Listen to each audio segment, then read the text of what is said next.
Welcome back to the Drain Plug Podcast. This episode is sponsored by TBNation.net. Visit TBNation.net for all your John boat needs. Dry hatches, EVA, foam, lithium batteries, electric outboards. Check them all out at TBNation.net. And thank you for sponsoring this episode. What are we talking about? Today, we're going to be talking about lighting, marine lighting. We're about to light up your life. LED Your boat life.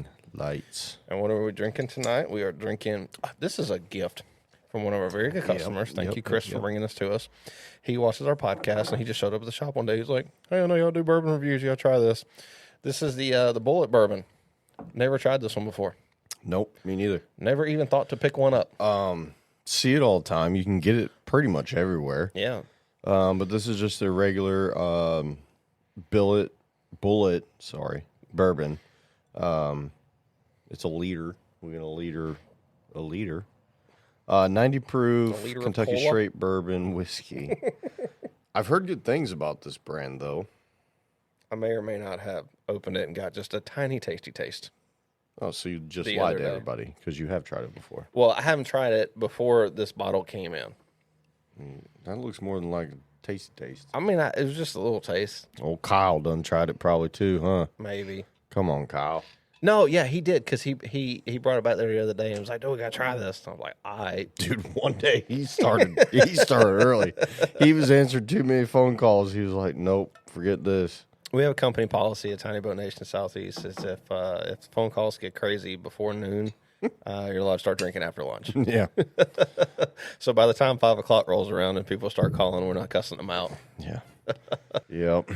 All right, kick us off. LED lights. All right. What do you got? What do you want to know? What do you not want to know? Here, let's start with this. Why do we put lights in a tiny boat? What's benefit or downfall or The everything.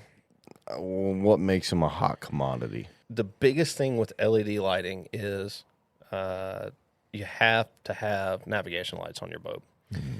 And they are legal. Like, you have to have them, so you put them on your boat. I'm just kidding. No.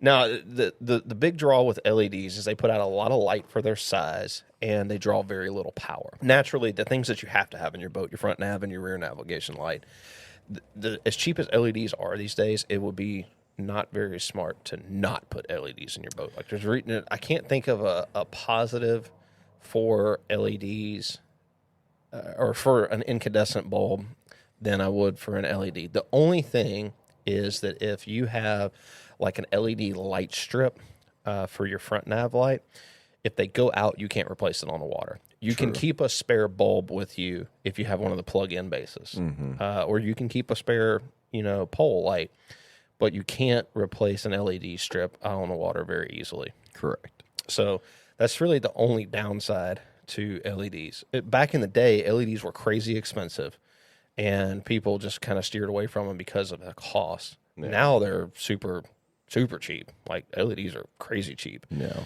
There's really not a reason to not put LEDs on your boat. Yeah. So for basic navigation, like, I always go LED. I don't think there's any reason not to. Mm-hmm. Now, for other lighting purposes, it just really depends on what kind of boating you do or fishing you do as to what other LED lights that you might need. So you've got your purposeful, LED lights, and then you got your cute party lights. Come look at me. And generally those are functional, like they do serve a purpose, but we're going to talk about some things that we've learned over the years, putting in a lot of LED lights on our boats and actually fishing and using our boats at night.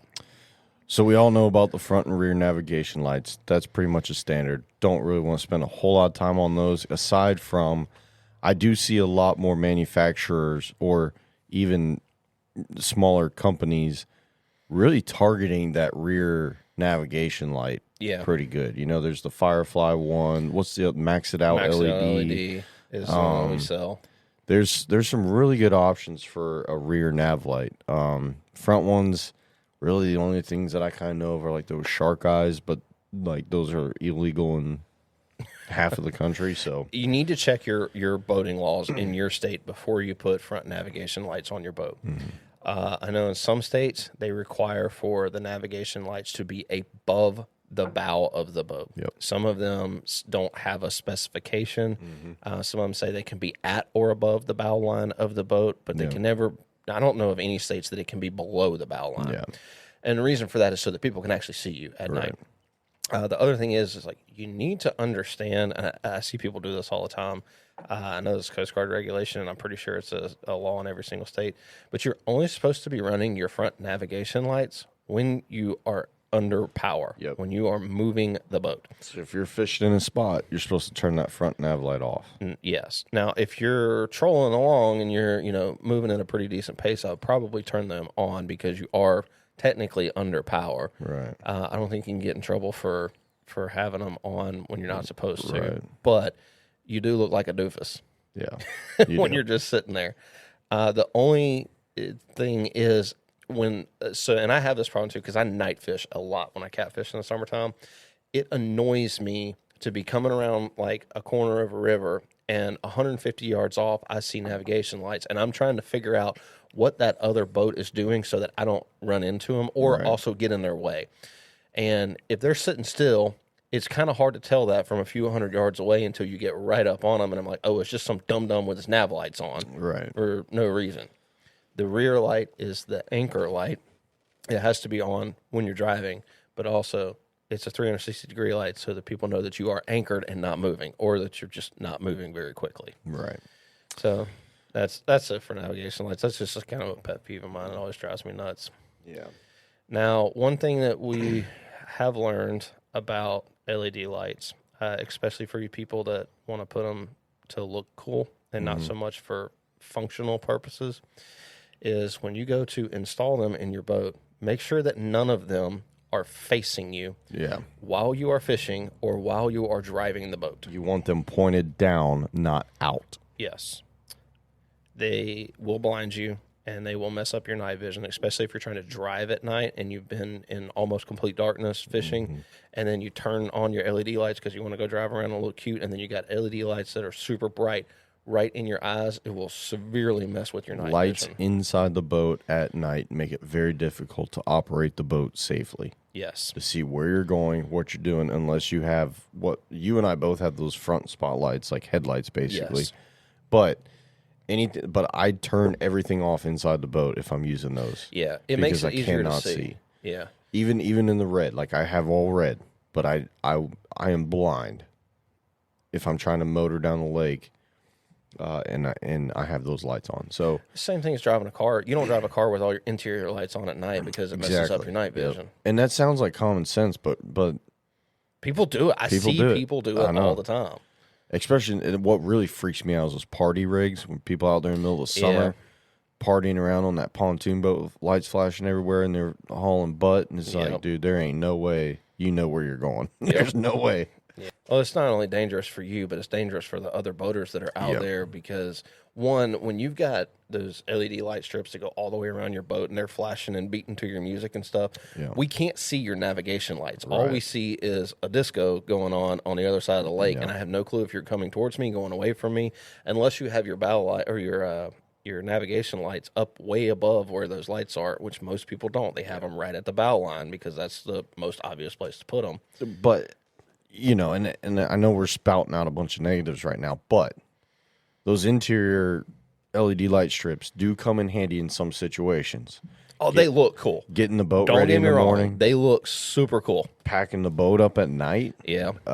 Well, actually fishing. While I'm fishing and it's still dark out, I like to have them on. The other big one, I would say, is the interior lights. We do a lot of interior lights inside the hatches and inside the compartments. Yes. Those become very beneficial early morning, late night.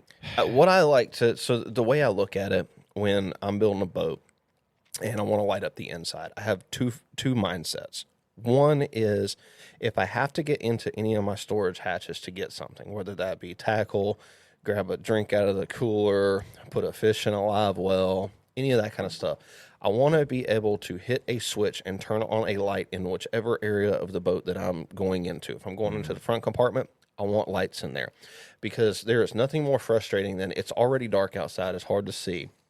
And you're having to hold a flashlight with one hand, open a hatch, and then go digging around and trying to find something. I'll just go ahead and bring this up now. I was going to wait till later, but if you fish anywhere that has bugs, any kind of bugs, they're all attracted to white light.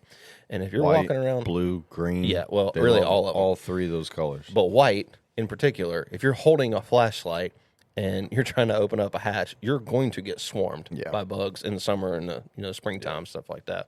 It's basically an attractant. It is. And so that's my first frame of mind is where can I put lights inside my hatches to where, one, they're not going to blind me.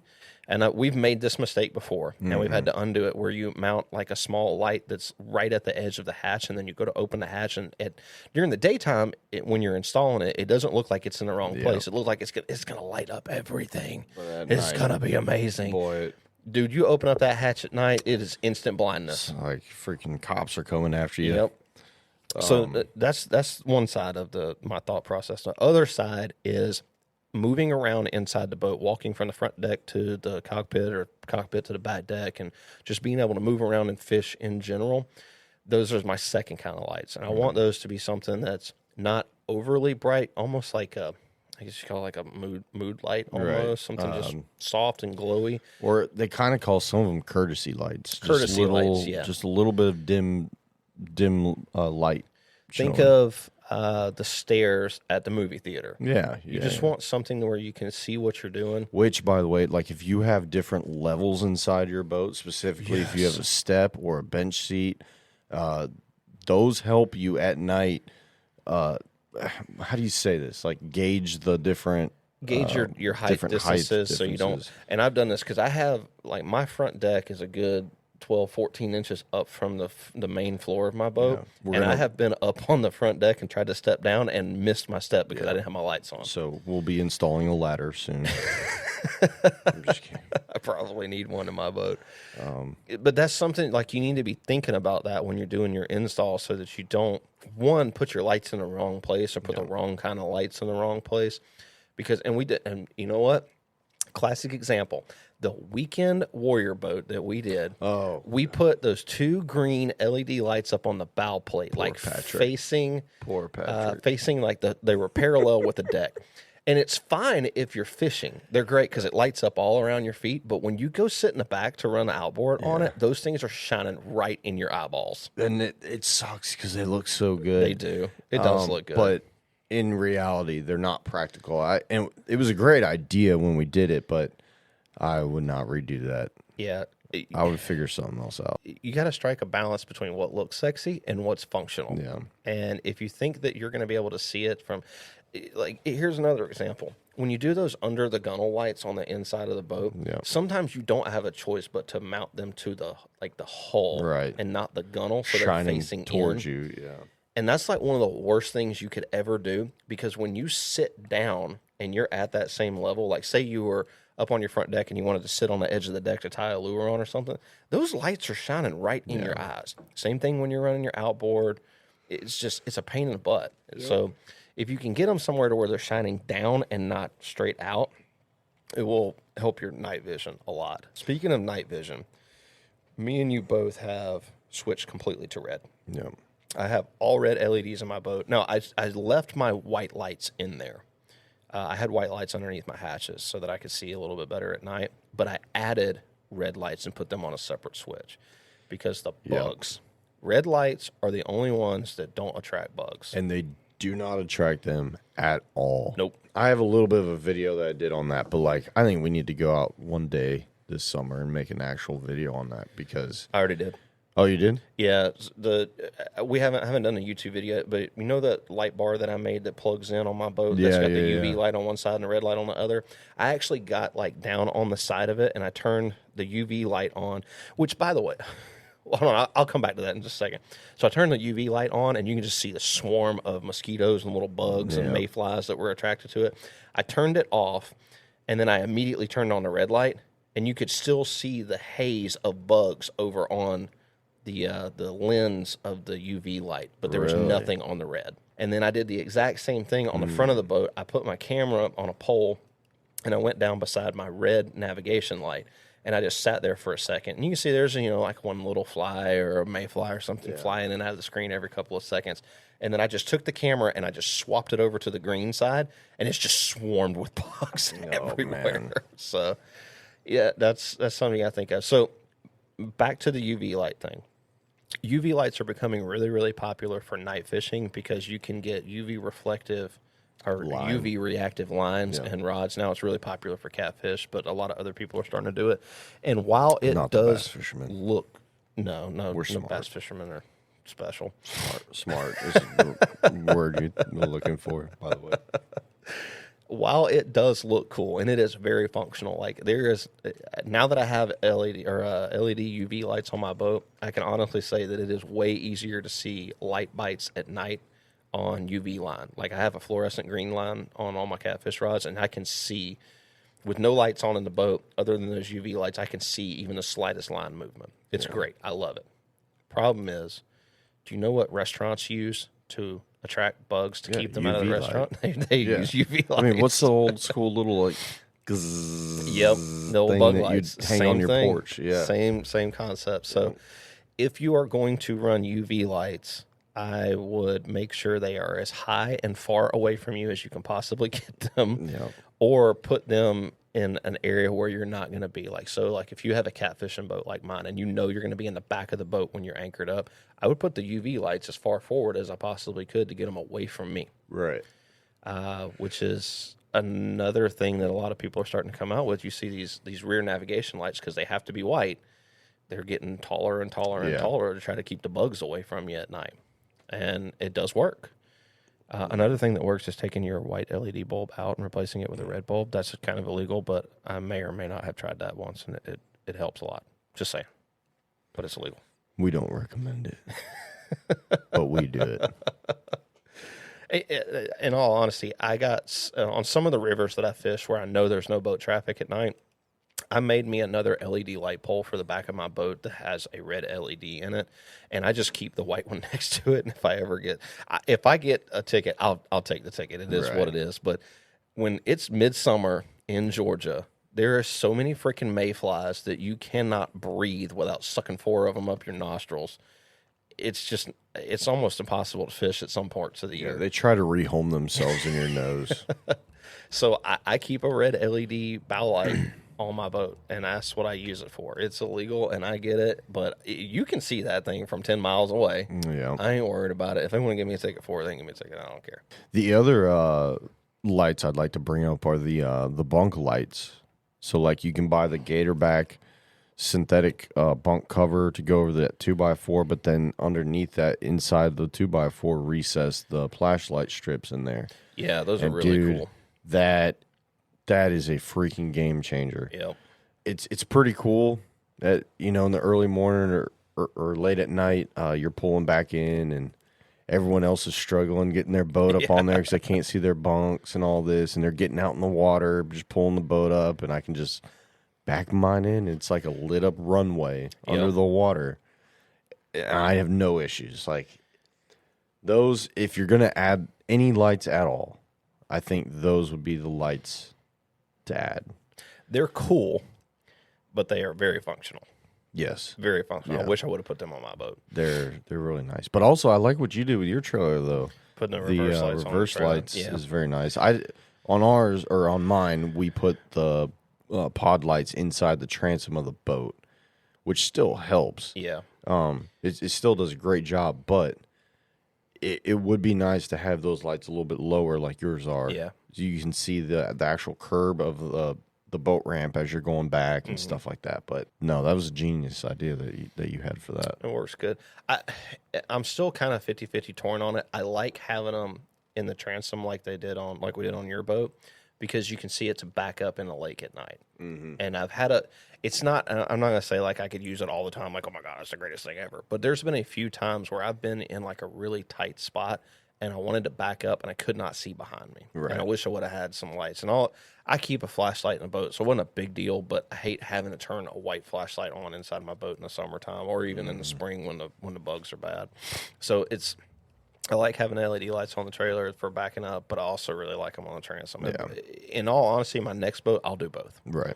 I'll definitely do both. Yeah, I don't blame you. They each have their pros and cons. The negative thing about only having them on your trailer is like if you're going to use them for backing lights, you have no way of turning them off if you're loading or unloading the boat by yourself. So like if you're in your truck and you're using them to back up, and then somebody pulls up at the boat ramp and you want to flip them off to not blind them, you kind of don't have a choice. You got to roll with it because you're driving the truck. That'll piss people off at a boat ramp faster than anything too. So yeah, I get that. I usually wait till we're closer to the water and I flip them on, which at that point it doesn't even matter anyways. But speaking of being courteous at boat ramps, I know that everybody is getting into the big light bars on the front of their boat. I've got them on my boat. You got them on your boat. Yeah. They're just becoming a staple. Like everybody's starting to put big off-road LED light bars. If you're going to put those on your boat, make sure that you've got a switch to turn those things off near you while you're driving. It is super duper annoying for the person that you were coming up on in the middle of the night to be blinded by those things. I'll tell you this though, my boat's built more bass boat style ish. When I use it, I'm bass fishing. Yeah. Man, I had to use those things one night at a night tournament on Lake Lanier. We were a good 2 or 3 miles from the boat ramp, and a massive storm came in. Yeah. And those lights are the only thing that kept me from running into the island that was between me and the boat ramp. Really? That I didn't even. I mean, I knew it was there, but I didn't know exactly where it was there.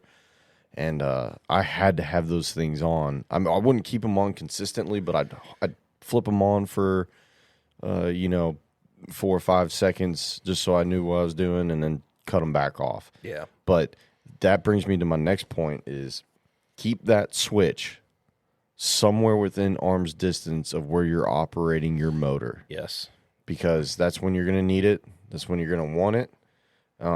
All the rest of my switches that we did on my boat were all up front under the trolling motor. Yeah. Except for those two. And I'm very glad that we did that. I made that mistake. When I first built my boat, I put all my switches in a hatch up on the front of the boat, and I could not get to my lights. So because I try not to blind people with them because I know mine are bright, I just ended up running without them a lot of times. And I hit some stuff that I probably could have avoided if I had been running lights, but I didn't have a switch near me. Yeah. Now that I've redone all the electrical in my boat, I put the switch for my headlights literally right next to me when I'm sitting down or standing up driving. So I think that's the only way to do it. Yeah, people don't think about it because, they do help. Like, you can drive around at night almost like it's daytime because they light up everything so well. And it's hard to turn them off when you get used to them. But just be courteous of other people, because I've been on the receiving end of super bright light bars, and it pisses me off. It's not fun. No. It's actually dangerous. It's very dangerous. Yeah. You know what? Speaking of lights and all this stuff, you know what I don't understand? Go for it. These police officers, right, with their lights and crap. I swear to you, that is more dangerous than not having the lights on and knowing that there's something going on over there. Like, those things blind the crap out of me. When it's also dangerous for the officer too, because walking back to the car with all those bright lights, it kind of messes up your night vision. You can't see very well. When I used to do that for a living, right before I retired, they had just started coming out with the new light bars on the cars that dimmed once you. They had like a dimming setting on them. Okay. You could dim them down to where they weren't very bright, and you could walk up to the car and walk back and not get blinded. It still messed up your night vision a little bit, but it was a lot better than how it used to be. Man, those suckers are so bright now that it's painful to drive by them. Yeah, it is. The other thing that I wanted to kind of touch on was the lights on the outside of the boat, like the gunwale rail lights for actual fishing at night. Yes. I know that they look cool, and that is why most people put them on the boat. But having been somebody who was like, I'm never going to put those on my boat, those look stupid, to now having them on my boat, they make fishing at night 10 times better. Now, that is a light that I will recommend that you try to shine out away from the boat if you can, because prior to having them, specifically catfishing, if I caught a fish and it ran to the front of the boat, and I had to go up there and either net it or try to grab it with my fish grips, I had to have a flashlight with me because the front of my boat was complete darkness. Yeah. Now, I don't have to worry about that anymore because I got light strips that run all the way around the outside of the boat, and they light up about 6 feet away from the boat enough to where I can see. Yeah. And it's made a huge difference. Now, you have them on the outside of your boat, and you don't have them on the outside of your boat? You only have them on the inside. We did them on the inside. Okay. Which, You know, and I've done a bunch of night tournaments last year. Mm-hmm. Kind of wish I would have had them. I don't feel like the cost is worth me putting them on, I guess you could say. Yeah. Because those LED light strips, if you get good ones, We'll talk about that next. they're not cheap. There are benefits, and there's reasons why you're paying for that expense. But I just don't use it enough. I mean, if How many night fishing tournaments a year do you do? we do about 3. Okay, so if you were doing them more often, you think it would be worth the expense? Yeah, but I don't think I'd be You're just cheap, 3. like me. No, it's like it sucks fishing at night. Yeah. Bass fishing at night sucks. It's a pain in the butt. Everything about it. So I don't think I would do more. I just wouldn't fish. Wouldn't fish at night. tournaments, yeah. Well, it's not bass fishing tournaments at night. It's not like the crazy, wild, popular thing to do, anyways. Yeah, people hate it. It's very rough to bass fish at Yeah. night. Yeah. Well, I'm on the opposite side of the spectrum, being catfish. I do most of my catfishing at night, and it's 100% worth the expense. Yeah, it is. And I've talked to a few of the bass fishing guys that we deal with that like to fish at night in the summertime because it's the only time of the year only time that it's comfortable for them to fish is at night because during the day it's so hot. So putting lights on the outside like that, you can make a difference. Now, you brought up a very good point earlier, and I want to touch on this. Price and quality kind of go hand in hand when it comes to LED lights these days. The cheaper, what I would call LED, like Amazon style lights that you get a 22-foot strip for $19, Yep. they work. There's nothing wrong with them. Don't get me wrong. If you're balling on a budget and pimping on pennies, if you want to put those on your boat, there's nothing wrong with them. But you need to have some realistic expectations of how long they're going to last and how bright they're going to be. Well, and that adhesive on the back of them. I mean, That's the other thing. The you gotta adhesive start watching usually that. sucks. That's usually the first thing that starts to go on those. Yes, the adhesive generally is nowhere near as good a quality as some of the more expensive ones. And even though it says 3M on the back, it does not mean that it is 3M. Well, yeah, that's true too. Yeah. It's got to have that little trademark symbol next to it for it to be real. But I've seen a lot of fake ones. Now you get into your higher end LEDs, and I'm not just talking about like the LED light strips, the light bars, the accent lights, all the other stuff. There's a few key differences between them. The cheap ones, generally, if they are white or very light in color, or they're encased in silicone, like a rubbery flexible type material, they will generally either turn ashy looking or yellow within the first couple of years of being exposed to sunlight. High quality LEDs like the ones that we install, the flash lights, they stay clear for their lifetime, and they're really, really good lights. We don't have the more, I wouldn't say expensive. They're more expensive than cheaper LEDs, but they're still not crazy expensive. The higher quality LEDs that are made in USA, or some of them are even made overseas, and they're still good quality, but you're going to notice a difference in the thickness of material that's encasing the LEDs, and they usually come with some type of warranty. Like the flash lights that we sell have a lifetime warranty. There's quite a few other ones out there that have 5, 10, 15-year warranties and stuff like that. And what that warranty is covering is, one, the LED light going out, and 2, the adhesive failing, or the casing that it's in, the silicone casing, the turning yellowing or the color and chalkiness, the fogging, or water, even the waterproofness of them. Yeah, the light bars. That's the big thing on the light bars, is they get water inside of them, and then they get foggy, and then they're not as bright as they were. The other thing with the quality on them is the quality of the wiring. We see a lot of cheap Amazon LED lights that have teeny tiny little automotive wires on them, like 30 gauge, 32 gauge. And it's not that that's a bad wire. It's just a horrible wire size in a boat, because we're running stuff to, multiple places in the boat, and trying to get a 14 or a 16 gauge duplex wire to attach to a teeny tiny little 32 gauge wire. Where like when you cut it open, there's literally one thread of copper in Yes. there. Yeah. And that's the other thing, is that you don't see a lot of them that have marine grade wire. They're not rated for marine. And if you don't seal them up well, and you don't use like heat solder, Even if you heat do, shrink there's on them. potential for them to. Yeah, and you get corrosion inside of them, and they get almost like crusty on the inside. That's one of the things I hate about those really, really thin strand wires. They don't have enough wire strands inside of them. You get a little bit of water in there, and then after like a year or two, you can almost take the wire and just break snap it. because it's so stiff. They don't use good coatings on the outside of the wire on the cheap ones and on the That's how you get fires too. yeah, you get fires that way too. So you get what you pay for when it comes to that, but also look at their warranty. Yeah.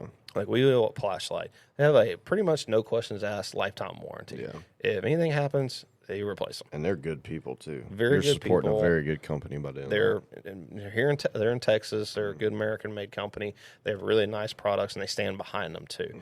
I have personally never seen one fail. I've heard of one customer that had one fail and he got an instant replacement. No questions asked. You know what's funny? The only failures of theirs that I've seen are the ones that he had at that expo showing off. He's like, this is my first generation. Yeah. And this is what happened to it. This is what was wrong with it. We saw him at, was it Ibex or the Fort Lauderdale show? No, that was Ibex. Ibex, yeah. I believe, yeah. And that's hard to get a company to do Yeah. these days, to show off where they made mistakes and where they, stuff we that they warranty. we install his crap all the time. Oh, yeah. And that's the only one that I've seen be bad. The other thing that I do like about the Flashlights is they don't come with adhesive on the back. They have their own. Yes. I don't even know what that crap is. It's freaking gold in the tube. That's what it is. It's the Flashlight silicone, and it is a silicone product. Yes. It does smell like silicone, but it's like an instant grab silicone. So you put it on the back of your light strip, and then you put it up on your boat. We usually tape them, with like some painter's tape, Just to hold them up there for a 'cause few more minutes. especially when we're putting in like 16 and 20 foot LED strips, they get kind of heavy. But once those things are on there, like you can get them off. I love that stuff. It's really, really good stuff. And it just eliminates that whole possibility of that double-sided adhesive ever coming undone, which I've seen more times than I'd like to. Yeah. No, for sure. It's definitely worth. I mean, if you use your boat a lot, I probably use my boat at least 3 or 4 weekends, or well, I'd say probably 2 or 3 weekends a month. Yeah. So pretty consistently, I'd say. But if you're going out once or twice a month, maybe it's not. Maybe you don't necessarily have to spend that money on them. But Yeah. they are nice to have. They're very great lights. I've had 3 different kinds of cheap Amazon LEDs on my boat at one point or another with the RGB, where they have like a little box that you can program it to Bluetooth or run it off a remote. Here's one of the things that like really opened up my eyes when we started putting in flashlights that differs them from the cheaper lights like the Amazon lights is the flashlights has a waterproof box that all the wires run into. It's got cable glands where the wires go into the box. It's sealed up. There's no way to get inside that thing and no way for water to get inside of it. And I've never seen one fail.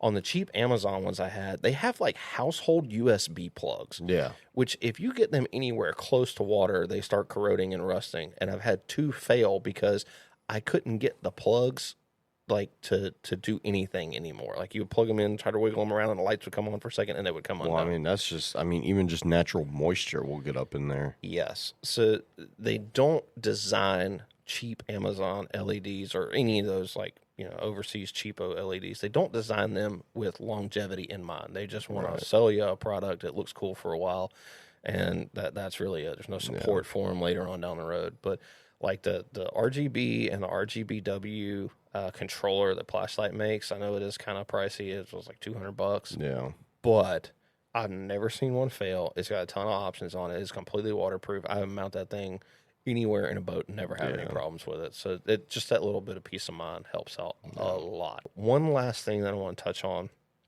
is even though LED lights don't draw a lot of power, we have seen quite a few people that have went a little overboard on lights. And by the time we got done, they were pulling 12, 14, 16 amps worth of power. What? Yes, because of the amount of lights that they have on their boat. When you run a 16-foot strip down the side of a John boat on each side and then a 16-foot on the inside and then step lights and all these other lights on the inside, and then you're running them on an RGB controller that's Bluetooth and all this other stuff, it can add up quick. Generally, so like on a general 16-foot boat build that we do when we put strips inside and outside, we're generally around like that 4 to 5 amp range. Yeah. you just got to remember your battery capacity, because a lot of people are going to smaller and smaller LEDs or the smaller and smaller lithium batteries, because they're efficient and they work well. Yeah. But if you've only got a 30 amp hour battery and you're pulling 5 amps an hour and you're trying to run that thing all night long, You done. you might have a dead battery by the end of the night. You finding your paddle in the dark and you paddling home. Yeah, so just add all that stuff up. And like one of the best ways to do that is, if you have one of those lithium batteries, before you ever install them in your boat, hook up all those lights temporarily to your lithium battery, and then turn on your Bluetooth so that you can look on the app and see how many amps you're drawing. Yeah, they'll tell you right there on the app. Yep. And if you don't have one that has Bluetooth, you can always just hook up a voltmeter to it and turn it on the amp setting and see how many amps you're pulling from the battery. Or buy a real battery. Or buy a real battery. I'm sorry, did I? You just had to throw that in there, didn't you? But check and see before you install them how many amps you're pulling, so that you, one, know that if you got enough battery capacity to run them for a long period of time, but also so that if you do get into a situation where like you're going to go all night and fish, you need to know how many hours you can keep those on and run all the rest of your electronics without draining your battery down completely. So, and sometimes it goes the opposite. Sometimes you don't use as much as you think. That's true too. I mean, we stepped my boat down from 100 amp hour 12 volt down to a 60 amp hour 12 volt, and I still don't have any issues. Yeah. So, and I use my lights. Yeah. I really do. I went a little crazy on mine. I did 200 amp hour batteries just because I knew I was going to be running a lot of lights, and I was going to be running them all night long. My boat, with all the red lights on, the UV lights, now they do pull some power. Yeah. And the front headlights, I'm running right at about 19 amps. Yeah. So 19 amps, 19 amp hours every hour is how many my boat uses. Yep. If you can ever get on Google Earth dark, like at night, like you'd see Chris's boat. I did go a little wild on it. But my other goal was, at some point I was going to be running LED boat fishing lights. They were 12 volt off the front of that boat, so I wanted the extra battery capacity to be able to do that for an hour or two at night. Yeah. So, and I have, I think the last 2 catfishing trips I went on, I was out for 6-7 hours at a time, and I was still coming back with more than 50% of my battery left. Well, what'd you think of the Bullet? I actually like it. I really like it. It's not crazy complex. It's not like this just like over the top bourbon. It's an easy drinker. It's got some good notes to it. I like the sweetness that it has, and I get a little bit of a raisiny type note from it. Yes, and a really good. I don't want to say like a oakiness, because it's not overly oaky. It's very light on the oak, but it's got a woody. Oh, for the price, it's a cheap bottle, and it's widely available. You ain't got to go hunting it down. It's not some special crazy allocated nothing. I give it a solid 7.5, 8. Yeah, I'm about right there with you. It really makes me want to try some of their other stuff too. To be honest, I heard their rye is amazing. I hear they have one of the top ryes out on the market right now. Yeah, I've heard that from. So I'd like to try that, people. but and it's a liter. You don't see that a whole lot. Not unless it's in cola. Anything else you want to add to the LED topic? I think we smashed it into the ground pretty good here. Yeah. But if you guys do have any questions about it, feel free to call us or leave a comment on anywhere where you're listening to this. On Spotify and Apple, please rate the show a 5-star. That helps us so much. So and Google. much. And Google. Yeah, Google Podcast. And YouTube Podcast. And YouTube. And YouTube Podcast. The YouTube Music app. We see you guys watching it. That's why we keep doing this. So, the support definitely helps. And if you have a topic that you'd like to see us cover, either give us a call, shoot us an email, leave a comment, do something. We're trying to keep up with all that as much as we can anyway. So we would definitely want to bring you guys content that is worth it to do. I'd say the hardest part about making content in the marine industry on a podcast is having topics to consistently talk about. Yeah. Well, so much of our stuff is visual. Right. It's hard to sit here and have a conversation about just products in general and like how to install stuff without physically showing you how to do it. Exactly. So, but yeah, we welcome any and all ideas. Anything you guys want to learn about, anything you want to hear us talk about, our opinions or advice that we can give, mistakes that we've made in the past. We'd love to have a conversation about it. Like I said, rate Bullet awesome. Bourbon is talking to you. Rate the show 5-star. And once again, don't forget your drain plug. See y'all later.